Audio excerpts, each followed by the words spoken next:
Panginoon mga kapatid. And dito naman po sa verse 20, pagpatuloy po natin, ang pinakasinasabi po natin, Amen, all is vanity, na para lang po tayo naghahabol sa hangin, if ever man po, diba? Na nakuha mo nga lahat ng kayamanan dito sa mundo, pero yung spirit mo, yung soul mo, is nasa kapahamakan. Yun po yung pinaka-warning sa atin ng ating Panginoon. Dito nga po sa nabasa natin ngayon na versikulo na anong silbi ng kayamanan mo kung yung soul mo ay nasa kapahamakan, which is nasa kalagayan ka ngayon na matapon sa lake of fire, which is dun sa hell, na mas malala po yun sa hell mga kapatid kung nalalaman lang po natin. Mas malala pa po yung lake of fire kesa sa hell. Kasi lake of fire po talaga is may para pong lava doon, dagat-dagat ang apoy po yun, dagat na apoy na hanggang leeg mo, 'di ba? Imagine niyo po yun, 'di ba? Na kung dito pa lamang, 'di ba, sa mainit na lugar pa lamang, pawis ka na, sobrang init na, what more pa kapag nararamdaman mo na yung pinakainit doon sa hell, or yun nga po sa lake of fire nga po na sinasabi ng Panginoon, na binibigay warning sa atin sa mga tao nga pong hindi nga po gagawin or isa sa pamuhay yung kanyang kalooban, which is His free gift na salvation na binigay niya sa atin. Natatanggapin na lang po natin, isa sa buhay na lang po natin, di ba? Yun na lang po yun, napakadali na lang po nun mga kapatid. Tatanggapin mo na lang, isa sa buhay mo na lang, susundin mo na lang kung ano yung kalooban niya. And dadanasin mo na lang yung mga paghihirap mga kapatid. Yun po yung kagustuhan sa atin ng Panginoon para po inherit natin yung eternal life. Kasi hindi po basta-basta na natatapos lamang sa basta pagkuha lang ng salvation, tinanggap mo yung salvation, pero hindi mo sinabuhay, hindi mo pinuspos, hindi mo pinalago, 'di ba? Is wala pa ring sense, mga kapatid. Kaya po, kailangan talaga nating ayusin, sundin yung mga kanyang kalooban, at talaga pong isabuhay yung nakaloob po sa kanyang salita, which is dito po sa Bible na binabasa natin. And dito na po, magpapatuloy na po tayo sa verse 20, sa halip, mag-ipon kayo ng kayamanan sa langit. Ito po yung kagustuhan sa atin ng Diyos, kung saan walang insekto, kalawang na naninira, at walang magnanakaw, walang makakapasok na magnanakaw.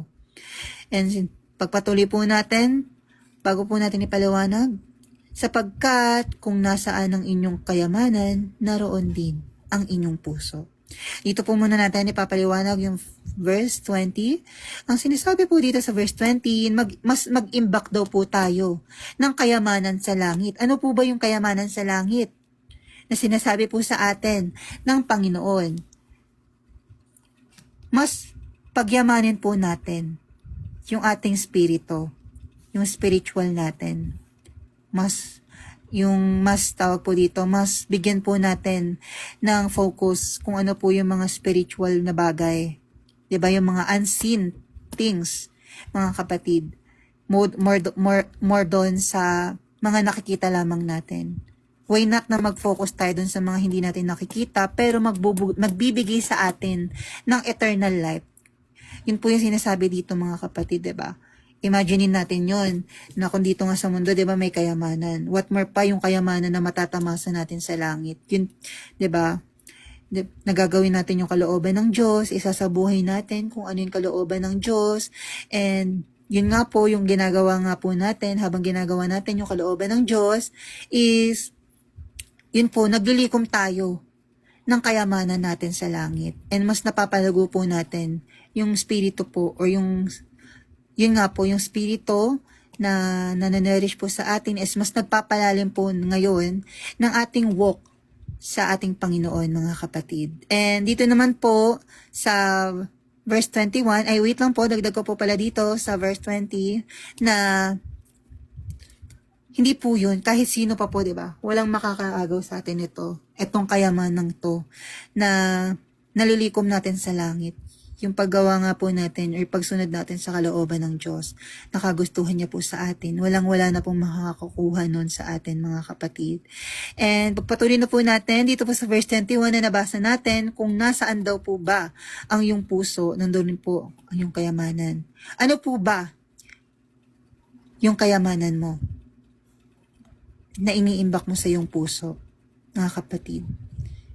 Kung ito po ba yung kayamanan sa mundong to, doon po ba nakafocus yung iyong puso? Or dito po sa kayamanan sa langit, which is magbibigay sa atin ng buhay na walang hanggan. Kasi 'di ba sinabi nga, sapagkat kung nasaan ang iyong kayamanan, nariyon din ang iyong puso. Kung anong binibigyan mo ng halaga, ayun ang iyong kayamanan. Yun po yung sinasabi sa atin ng Panginoon, na kung ano yung mas binibigay nating halaga, yun yung ating treasure. Amen. That's our treasure, our Lord Jesus Christ. Amen. Yun po yun, mga kapatid. Kaya, why not na mas pahalagahan natin or mas maging kayamanan natin is yung kalooban ng Diyos. And yung pagsunod natin sa kagustuhan ng Diyos sa ating mga buhay na magbibigay sa atin ng buhay na walang hanggan, di ba? Yun po yung mas i-desire natin na kayamanan, mga kapatid. Yung kayamanan na habang buhay mong kasama. Yung habang buhay na nasa iyo, yung habang buhay na hindi na mawawala sa iyo, yung nakakabit na sa iyo, mga kapatid.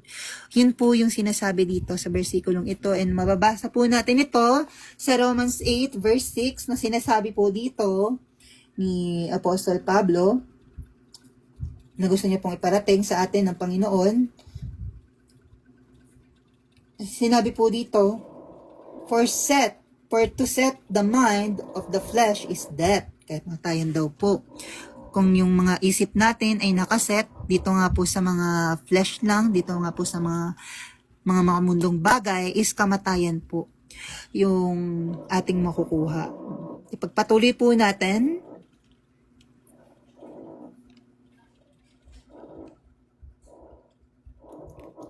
Ito nawala. Okay?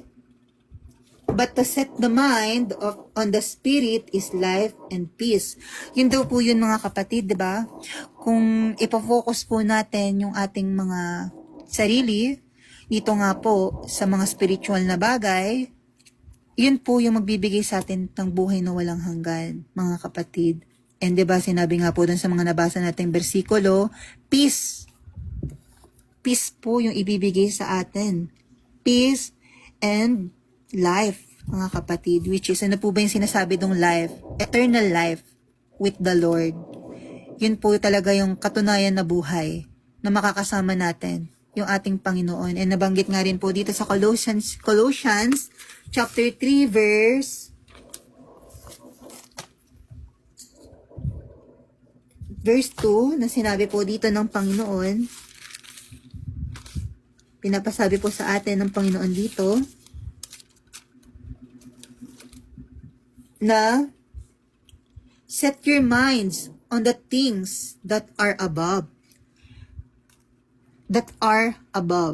not on the things are on earth. Yun po yun, mga kapatid, na 'di ba? Pinagpo-focus po tayo sa mga bagay na makalangit. Yung mga magbibigay sa atin ng buhay na walang hanggan. Hindi po sa mga makamundong bagay na magdadala lamang po sa atin sa kapahamakan at magbibigay lamang po sa atin ng spiritual death, mga kapatid, as destruction na magbo-broad po sa atin, 'di ba? Na sinabi nga po sa Matthew na narrow path and broad path. Yung narrow path po, which is yun nga po yung paglakad natin sa kalooban ng Diyos, which is heaven, matatamasa natin yung buhay na walang hanggan, or dun nga po sa broad path na sinasabi, which is yun nga po yung mundo na magdadala sa atin on eternal destruction, which is hell, mga kapatid. Kaya po kailangan po talaga nating pahalagahan yung paglakad natin sa Panginoon, and mas mag-focus tayo sa mga bagay na magbibigay sa atin, mag-i-inherit sa atin ng buhay na walang hanggan, mga kapatid. Kaya po, mas pagtuunan natin ng pansin at mas bigyan natin kahalagahan yung mga heavenly things or heavenly treasures na kagustuhan po ng ating Panginoon na magbibigay sa atin ng buhay na walang hanggan na kasama siya, mga kapatid. Yun po yun, yung pinaka-sinasabi po sa atin dito ng ating Panginoon na mas bigyan natin kahalagahan yung mga unseen things kesa sa mga seen things na magbibigay lang sa atin ng greediness and sin, mga kapatid. And dito na po tayo, magpapatuloy na po tayo dito sa Verse 22. Ang title po nito ay Ang Ilaw ng Katawan. Mababasa niyo rin po ito sa Luke chapter 11 verse 34 to 36. And sinasabi po dito, pagpapatuloy na po natin, ang mata ang nagsisilbing ilaw ng katawan. Kung malinaw ang iyong mata, maliliwanagan ang buo mong katawan. Sinasabi po dito sa verse 23, mga kapatid ng ating Panginoon, na ang mata natin, kung maliwanag, which is ang representation po nun, kung tayo po ay, ito nga, maliwanag, which is ang pinaka-representation na sinasabi po dito, na kapag ang mata natin ay malinaw, ito po is nakikita natin kung ano sinusunod natin, yung kalooban ng Diyos, na siya pong nagbibigay liwanag sa ating mga buhay. Yun nga po yung sinasabi dito, nang bibigay ilaw sa ating katawan, na siya nga pong magbibigay sa atin, magdudulot sa atin ng eternal life. Yun po yung sinasabi dito na mas maliliwanagan. And tayo rin po yung magiging silbing liwanag rin po sa mga tao. Na sinabi po doon sa Matthew 5, diba? Salt and light. Tayo rin po yung nagiging liwanag. Magiging ilaw na maglilid sa kanila on eternal life or maglilid po sa kanila sa ating Panginoong Hesukristo, mga kapatid. Yun po yung ibig sabihin nito na nagsisilbing ilaw ng ating katawan. Kasi yun nga po, diba, kung nakikita nga po natin na dapat po natin gawin kung ano yung kalooban ng Diyos. And talaga pong, ito nga, nalalaman natin, yung katotohanan is, yun po yun, yung nagsisilbing ilaw sa ating katawan. Yun po yung ibig sabihin nun, nung versikulong ito po na nabasa natin. And dito na po tayo sa verse 23. Sinabi naman po dito, ngunit kung malabo ang iyong mata, madidiliman ang buo mong katawan. Kaya kung nagsisilbing ilaw mo ay walang ibinibigay na liwanag, napakadilim ng kalagayan mo. Ang representation po nito, mga kapatid, ay kung tayo'y namumusasa sa kasalanan, kung mas binibigyan natin, ito nga po, diba, yung representation po dito ng mata is our life, mga kapatid, na kung mas namangmusasa tayo dito nga sa pamumuhay sa kasalanan, 'di ba? Anong silbi? Ano yung magiging silbi nating ilaw? Wala po, kadiliman. 'Di ba? Kaya po sinabi dito, napakadilim ng kalagayan mo. Kung ganun nga po yung nangyayari sa iyong buhay or ginagawa mo sa iyong buhay na namumusasa ka sa pamumuhay sa kasalanan. Yun po yung representation po ng dalawa na yun, mga kapatid, na yun nga po, kung ikaw nabubuhay ka, na nalalaman mo yung salita ng Diyos, ay ito yun yung magsisilbing liwanag ng iyong buhay. Kalooban ng Diyos na nagsisilbing liwanag ng ating buhay. And dito naman po sa kadiliman, amen brother, spiritual death, yes, spiritual death din siya, brother Matthew, na yun nga po, mga kapatid, diba, kadiliman, and spiritual death din tayo, talagang hindi po natin malalaman kung ano talaga yung ilaw or yung talagang tunay na liwanag po, mga kapatid. Kung hindi po natin ititigil, kung di po natin isusurrender, kung di po tayo mag-a-abide sa Panginoon, hindi po natin matatamasa yung liwanag po na tawag dito, na kagustuhan po sa atin ng Panginoon. Kaya po, mga kapatid, we need to repent our sins and accept the Lord to our lives, dahil kung tayo po ay namumuhay pa sa mga pagkakasala, ngayon po ay kinakausap niya na tayo na kailangan na po nating baguhin yung ating mga buhay at maging tama na po sa paglakad natin sa Kanya, mga kapatid. Yun po yung sinasabi dito ng ating Panginoon, na tanggapin na po natin yung binigay niyang regalo sa atin at mag-build up po ng relationship sa Kanya, mga kapatid. Kasi hindi niya naman po gusto na magsimba tayo on physical churches because we are already the church. Tayo na po mismo yung church, mga kapatid. We are the temple of His Spirit na mababasa po natin sa Corinthians, 1 Corinthians po yun. Tama po ba, Ate Lynn? Doon po ba yun sa natapik mo?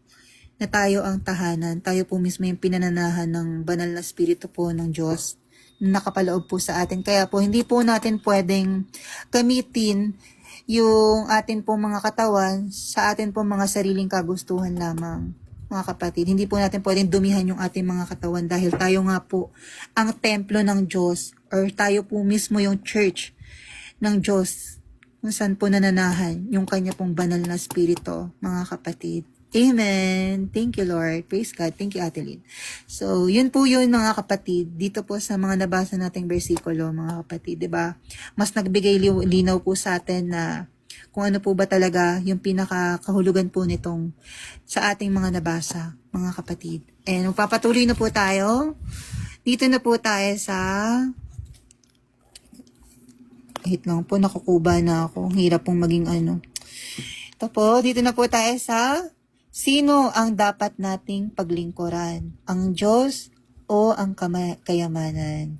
Mga kapatid, 'di ba? Mostly po lalo sa mga tao ngayon is compromising. Hindi po talaga nila sinusunod kung ano yung kalooban ng Diyos. Sila, 'di ba, mostly pa nga po, 'di ba, yung mga nakikita natin ganitong tao is yung mga sinasabi na may Diyos sila. So, ito po, pinapahiwatig na sa atin ng Panginoon ngayon na kailangan nating mamili, mga kapatid. So, ito na po, pagpapatuloy na po natin dito po sa verse 24. Mababasa nyo rin po pala siya sa Lucas chapter 16 and verse 13 and sa chapter 12 verse 22 to 31. Yun po yun, mga kapatid. So, basahin na po natin. Verse 24. Walang taong makakapaglingkod ng sabay sa dalawang amo, sapagkat kakapuutan niya ang isa at iibigin niya ang ikalawa, o kaya'y magiging tapat siya sa isa at hahamakin niya ang ikalawa. Ganoon din naman, hindi kayo makakapaglingkod ng sabay sa Diyos at sa kayamanan. Ang sinasabi po dito, mga kapatid, ng ating Panginoon, na hindi po tayo pwedeng maglingkod sa Diyos habang namumuhay tayo sa mga desires natin sa mundong ito, habang nagpapakasasa tayo sa mga desires natin sa mundong ito. Kaya, kailangan po nating mamili, mga kapatid, kung ano po ba talaga yung paglilingkuran natin. Diyos po ba o ang mundong ito? 'Di ba, sa title pa lang po, 'di ba? Binibigyan na tayo ng pahiwatig ng Diyos na mamili tayo kung ano po ba talaga yung sa dalawang yan yung mas mananahan sa atin, kung kalooban niya po ba or yung fleshly desires natin sa mundong ito na magbibigay sa atin ng eternal damnation, 'di ba? Kapahamakan on eternal life. Kasi yung reflection po ng buhay natin sa mundong ito ay reflection na rin po. Kung anong ginagawa natin dito sa buhay natin sa mundong ito, yun yung magiging reflection natin on eternal life. Na sinabi nga po sa James, 'di ba, what you reap is what you sow. Mga kapatid, kung anong tinanim mo, yun yung aanihin mo. Kung anong sinabuhay mo dito sa mundo, yun din yung isa sa buhay mo on eternal life. Mga kapatid, yun po yung sinasabi dito. Kaya po, we need to choose. We cannot compromise. We cannot serve God and serve the world. Kaya po, we need to choose, mga kapatid. Kailangan po talaga nating seryosohin yung ating paglakad sa Panginoon. Kaya po, mas piliin natin na siya ang laging una sa ating mga buhay bago ang lahat. Kasi kayang-kaya niya naman pong puspusin yung ating mga pangangailangan. Mamaya po, malalaman po natin yung mga susunod na versikulo. And yun po, yung sinasabi po dito ng ating Panginoon dito po sa ating nabasang versikulo, dito po sa verse 24. And nagpapatuloy na po tayo dito po sa verse 25.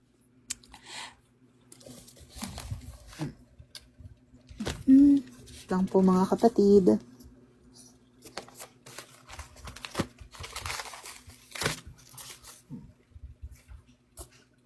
Ayun.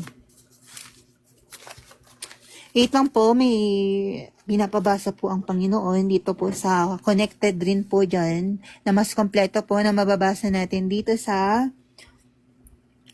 Luke 16 verse 10 to 13. Ay na po, kasi po mahaba po siya. So, wait lang po, mga kapatid. Babasahin po natin siya para malinaw po sa ating lahat kung ano po yung sinasabi ng Panginoon doon. Verse 10 to 13. Ito po, nakita ko na. Sinabi po dito, one who is faithful in a very little is also faithful in much. Kung tayo nga po, 'di ba, faithful sa kahit maliit na bagay, is faithful na po, malaki na po ito para sa ating Panginoon, mga kapatid. Yun po yung ibig sabihin nun, and pagpatuloy po natin, and who is the one is dishonest in a very little, is dishonest in much. 'Di ba? Grabe po, maliit na bagay, pero malaking bagay po sa ating Panginoon yun, mga kapatid. Lalong-lalo na, 'di ba? Dito pa nga lang po sa pagko-compromise natin, yung masinusunod natin, yung ating mga laman, is malaking bagay po yun sa ating Panginoon. Hindi po yun basta lamang na gagawin natin as our want, na hindi natin sinusunod kung ano yung kalooban niya, mga kapatid. And ipagpapatuloy po natin dito po sa verse 11, if then you have not been faithful in the unrighteous wealth, who will entrust to you the trust riches? Verse 12, and if you have not been faithful in his another, who will give you what which is your own? Verse 13, no servant can serve two masters, for either he will hate the one and love the other, or he will devote the one and despise the other. You cannot serve God and money. Yun din po yun, yung pinakabuod po ng nabasa natin, mga kapatid, na hindi po talaga tayo pwedeng mag-compromise, and kailangan po nating mamili talaga kung mundo ba o ang ating Panginoon. Kaya po lalo-lalo na, 'di ba, mas mag-ingat po tayo kung sinasabi natin sa ating mga sarili o sa ibang tao na meron tayong Diyos, ngunit hindi naman po nakikita sa ating pamumuhay. Nagsisinungaling lang po tayo sa ating sarili, hindi lamang po sa ating sarili, kundi po sa ating Diyos na lumikha po sa atin, mga kapatid. Mababasa niyo po yan sa 1 John chapter 1, chapter 2. Doon po siya, mababasa niyo po siya doon, mga kapatid. And dito na po, magpapatuloy na po tayo. Verse 25, kaya sinasabi ko sa inyo, huwag kayong mag-alala tungkol sa inyong buhay, kung ano ang inyong kakainin, iinumin, o susuotin. Dahil kung binigyan kayo ng Diyos ng buhay, siguradong bibigyan niya din kayo ng pagkain at isusuot, mga kapatid. Po yung sinasabi dito ng Diyos na huwag daw po tayong mag-alala sa mga kakainin natin, sa mga iinumin natin, sa mga susuotin natin, dahil kayang-kaya niya po yung i-provide. Mga kapatid, ang gusto niya po ay magtiwala tayo sa Kanya. At sundin po natin yung kalooban niya na sinasabi niya po sa atin. Kasi He can do all things, 'di ba? He can do all things. Siya nga yung lumikha ng mundo, 'di ba?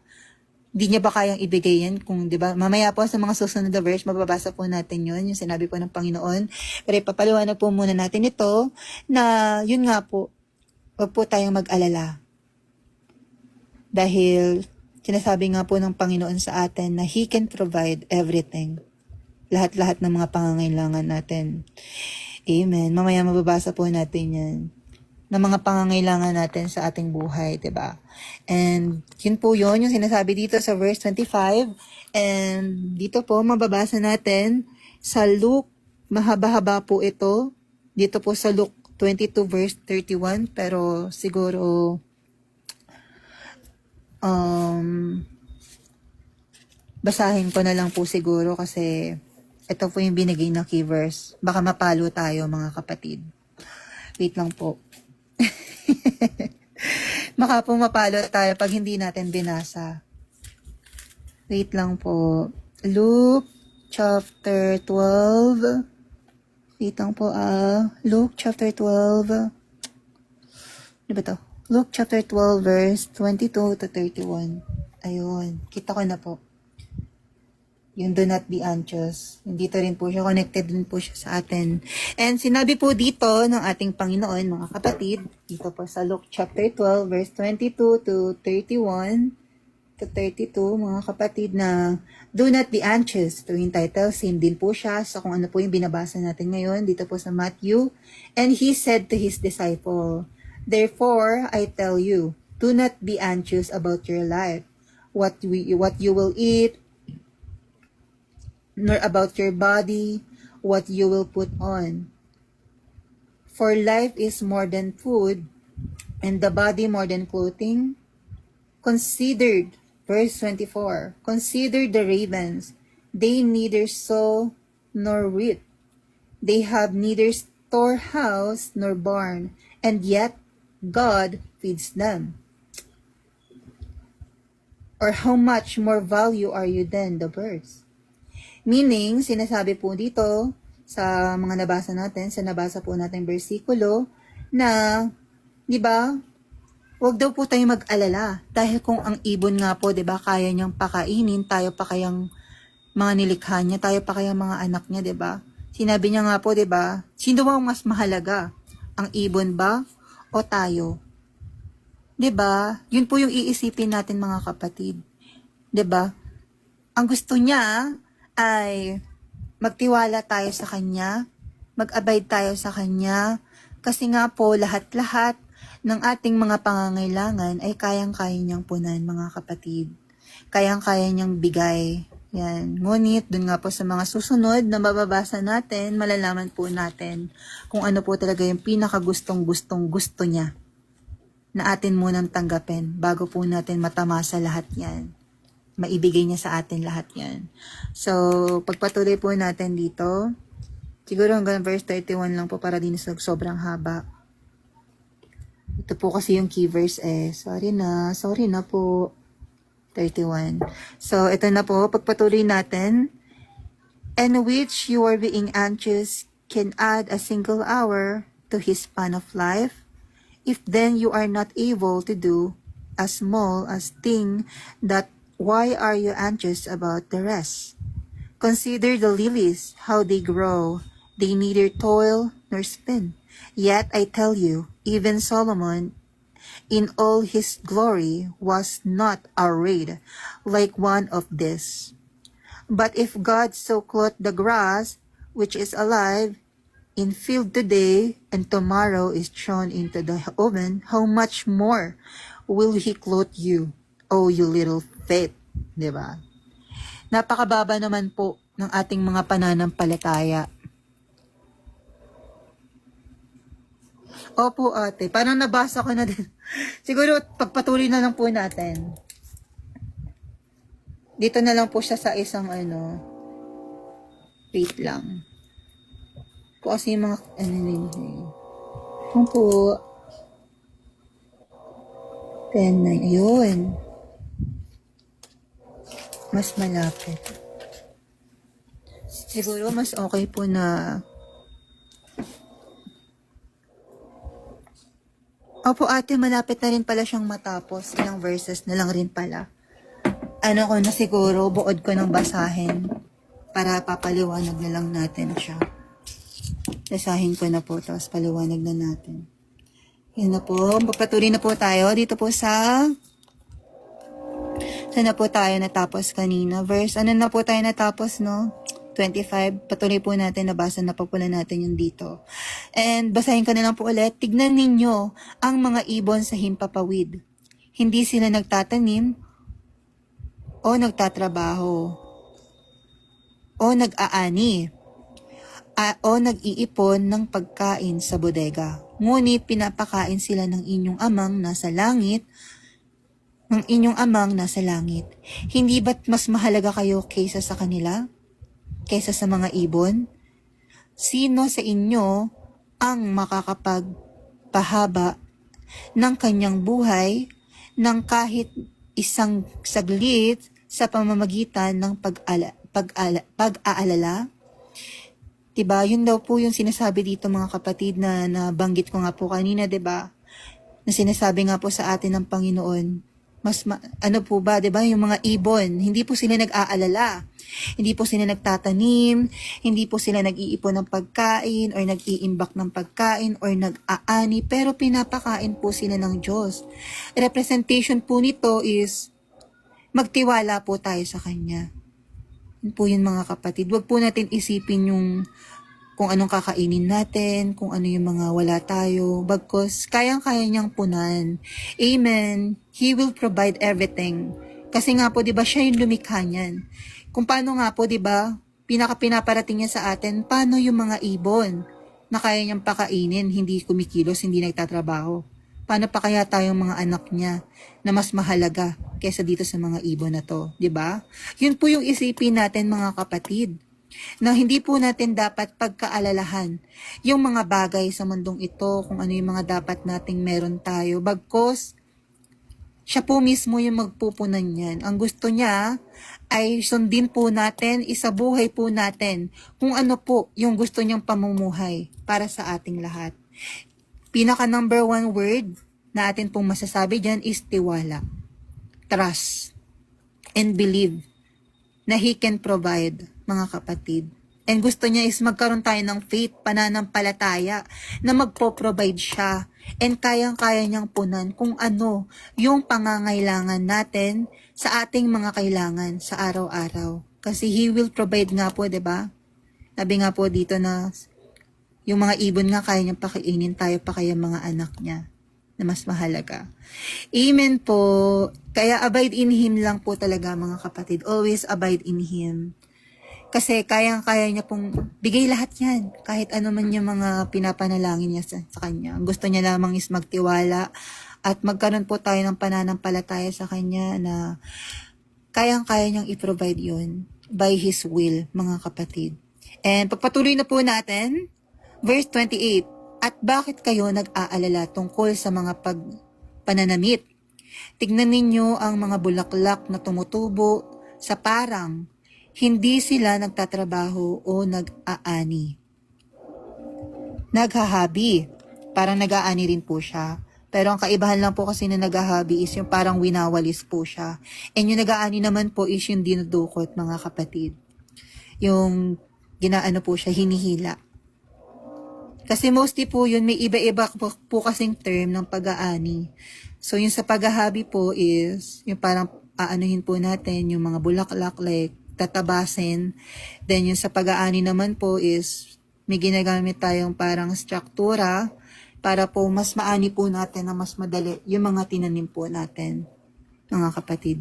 Yun po yung kaibahan nila nito ng hobby, mga kapatid. And pagpatuloy po natin, verse 29, ngunit sasabihin ko sa inyo, kahit si Solomon ay, amen brother, relasyon sa Diyos at pagsunod din po sa Kanya. Yun po talaga yun. Dapat may pagsunod tayo sa Kanya at relasyon. Amen brother. Hindi nakasuot ng damit na kasing ganda ng mga bulaklak na ito sa kabila ng kanyang karangyaan. 'Di ba? Sinasabi po dito ng ating Panginoon, mga kapatid, sa nabasa po natin bersikulo, 'di ba? Ni Eben, ang hari, hindi siya nakapagsuot ng ganito kagandang kasuotan na pinapahiwatig nga po ng ating Panginoon. Na 'di ba hindi niya po inaalala, tas tayo po inaalala natin, 'di ba? Ang pinaka-representation po noon, bakit po tayo nag-aalala sa ating mga kasuotan? Ni mismong ito nga pong si Haring Solomon, di ba? Hindi niya po pinag-alala kung ano yung kanyang kasuotan, kung ano yung kanyang magiging kakainin. Pero kasi po siya ay merong pananampalataya or faith po sa ating Diyos. Na, di ba, nung tinanong nga po siya, kung mababasa po natin yung sa Old Testament, sa kanya po, dun po sa kanyang kwento, na kung paano po, di ba, na pinuspos po siya ng Diyos. Di ba, pinapili po siya. Kung wisdom po ba, o yung kayamanan. Then yung pinapili po siya ng Diyos doon, ang pinili niya po ay wisdom. Pero yung mga dun po sa mga, yun nga po, yung pinili niya yung wisdom, pinunan siya ng Diyos, binigyan siya ng mga kayamanan. Alam niyo po yun, pinayaman siya ng Diyos, mga kapatid. Mababasa niyo po yun sa First Chronicles and dun po sa First Kings, mababasa niyo po yun, yung kwento po ni Haring Solomon about po doon sa pagpupuspos sa kanya. And doon din po ata yun sa Samuel, kung di po ako nagkakamali, meron din po ata doon. And yun po yun, mga kapatid, na sinasabi po talaga sa atin ng Panginoon, pinaparating niya lalo sa atin na we don't need to be anxious about everything. 'Di ba? Ang gusto niya, tiwala, believe at magkaroon tayo ng pananampalataya. Pananampalataya po yung gusto niya, mga kapatid, di ba? Kaya po nabasa natin kanina, sinabi doon, "Oh, you little faith." Napakaliit naman ng inyong pananampalataya. And mapapasok rin po natin dito is yung doon nga po na sinabi niya, 'di ba? Kung meron kang napakaliit na pananampalataya, kayang-kaya mong sabihin sa bundok na ito na lumipat ka rito. 'Di ba, mga kapatid? Ganun po yun. Yun po yung talagang pinakasinasabi sa atin ng Panginoon na magkaroon po tayo ng faith and trust on Him. Kasi kung di tayo magkakaroon ng tiwala sa Kanya, kung di tayo magtitiwala sa Kanya, at kung di tayo magkakaroon ng pananampalataya sa Kanya, lahat po ng mga kagustuhan natin ay lalo lang po nating aalalahanin. At hindi niya po ito pupuspos sa atin, mga kapatid.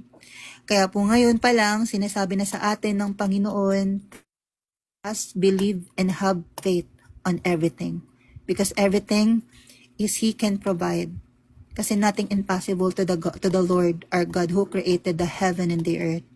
Yun po yung lagi nating iisipin, na siya po yung lumikha ng ating mundo. Kayang-kaya niyang ibigay sa atin lahat-lahat ng ating mga pangangailangan. And malapit na po tayo doon sa pinakakagustuhan po sa atin ng Panginoon about all these things na nabasa natin. Dito na po tayo sa verse 30, mga kapatid. Kung dinadamitan ng Diyos ang ganitong mga damo sa parang nabuhay ngayon pero kinabukasan ay malalanta at susunugin, kayo pa kaya kay liit ng inyong pananampalataya. Yun nga po yung napaliwalag natin kanina, mga kapatid. 'Di ba? Na sinabihan nga tayo ng Panginoon, napakaliit naman ng inyong pananampalataya. Kung hindi tayo, 'di ba? Kung hindi tayo magre-rely sa Kanya, kung hindi tayo magtitiwala sa Kanya, 'di ba? Like nagda-doubt tayo na hindi niya tayo pupunan or pupuspusan, mga kapatid. Na pinakagusto niya lamang po talaga dito po sa ating mga nabasa is magkaroon po tayo talaga ng tiwala sa Kanya. Yun po talaga yung gusto niya sa atin. Trust and trust. Inulit-ulit po, mga kapatid. 'Di ba? Kung mababasa natin sa maraming books, trust with the Lord, 'di ba? Trust with the Lord with all your heart and do not lean in your own understanding. Nasa Proverbs 3 po yan. Proverbs 3 verse 5 to 6. Yun po yun, mga kapatid. And pagpapatuloy na po natin dito sa verse 31, kaya huwag kayong mag-alala kung ano ang inyong kakainin, iinumin o susuotin. Ang mga bagay na ito ay pinapahalagahan ng mga tao na hindi kumikilala sa Diyos. Ngunit alam na ng inyong amang nasa langit ang kailangan ninyo ang mga bagay na ito. Yun po yun, di ba, mga kapatid? Na wag nga daw po tayo mag-alala. We don't need to be anxious or mamroblema pa sa mga pangangailangan natin. Bagkos, yun nga po, di ba, binigay na example dito ng Panginoon yung mga taong hindi nga po kumikilala sa Diyos, 'di ba? Ganito rin po yung ginagawa. Walang tiwala, and puro pag-aalala sa mga bagay-bagay, for example, pera, mga pagkain, kung anong mangyayari sa bukas. Yung 'di ba, sinabi nga po ng Diyos, 'di ba? Nababasa natin mamaya sa mga other verses na bakit tayo mag-aalala sa bukas na mas sapat na yung problema sa ngayon, mga kapatid. So, pagpatuloy na po natin. Anong verse na po tayo?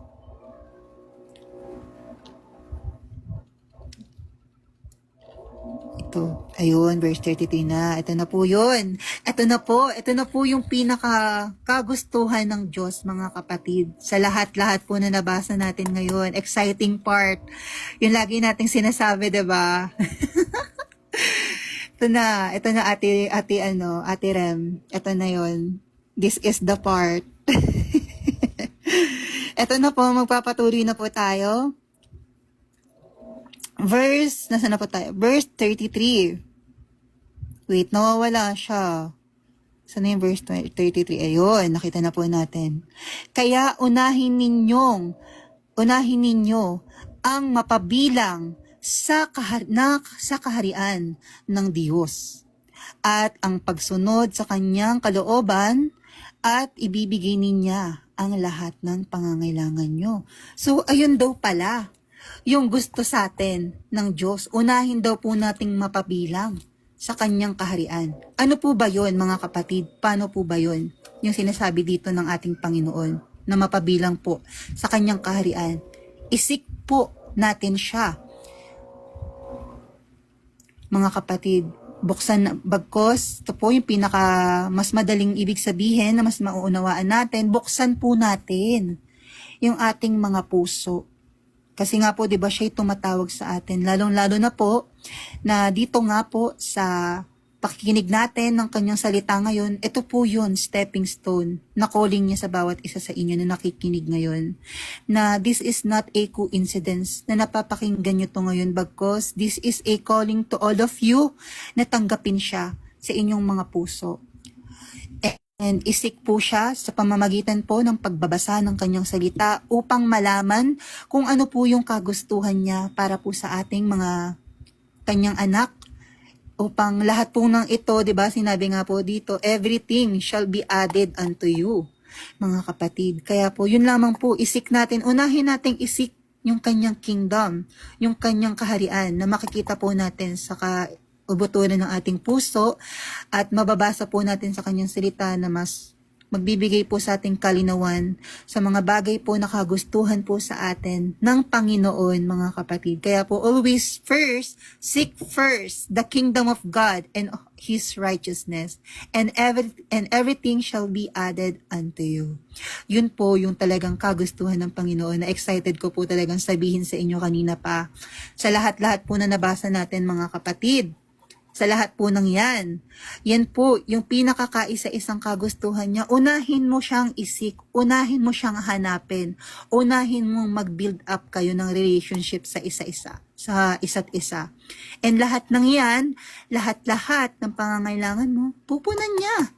Kasi given na yung blessings kapag napabilang ka sa kaharian ng Diyos, mga kapatid. It's given na yung pagpupuspos niya ng biyaya sa kanyang mga anak. Kapag inuna mong hanapin siya at magkaroon ng relationship sa kanya, mga kapatid. Yun po yung gusto sa atin ng Panginoon. Na lahat ng to, kayang-kaya niyang ipunan, unahin natin siya. Unahin natin siyang hanapin. Seek Him first, above everything. And lahat-lahat po ng to, yung mga bagay na ito, ay pupunan niya at ibibigay niya sa atin, mga kapatid. And nasa last verse na po tayo, praise God, matatapos na po tayo, mga kapatid. Kaya huwag na kayong mag-alala tungkol sa kinabukasan. Mga kapatid, sinasabi po sa atin ng Diyos, dahil ang bukas ay may sarili ng alalahanin. Amen. Yun po yung sinasabi dito sa last verse, mga kapatid, na huwag daw po nating alalahanin tungkol sa kinabukasan or yung bukas, mga kapatid, kung anong kakainin natin. Diba? Sinabi na nga po ng Panginoon, diba? Unahin natin siyang isik o hanapin. Mga kapatid, praise God, palakpakan po natin ang Panginoon. Praise God, praise the Lord. Diba? Napaka mapagmahal ng Diyos. Ayun lang po yung kagustuhan niya sa atin. Seek Him first. Magkaroon po ng relasyon sa Kanya. And lahat-lahat ng yan, kayang-kaya niyang i-add sa atin. 'Di ba? Yun po yun. Huwag na po tayo mag-alala pa sa bukas. Dahil, yun na nga po, sapat na ang alalahanin. Pagpatuloy na po natin, sapat na ang mga alalahaning dumarating sa bawat araw. Amen. Thank you, Lord. 'Di ba? Hindi na po talaga natin kailangan pang ialalahanin kung ano yung bukas, bagkos magtiwala tayo sa Kanya, mag-abide tayo sa Kanya, and unahin natin siyang isik above everything. Kasi lahat-lahat ng yan, siya na ang bahalang kumilos. Susundin na lamang natin yung kalooban niya. 'Di ba? Yun na lang po nun, napakadali na lang po nun mga kapatid. Susundin na lang natin kung ano yung kagustuhan niya sa atin na ikakatuwid ng ating mga buhay. And lahat-lahat ng yan, ibibigay niya mga kapatid out of nowhere. Ako na po mismo yung magpapatunay sa inyo. Out of nowhere, birthday ko po nun and wala akong hinihiling sa kanya kahit ano.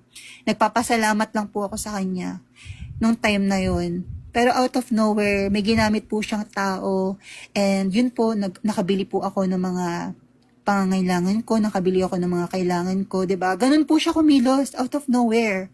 Ang gusto niya lamang is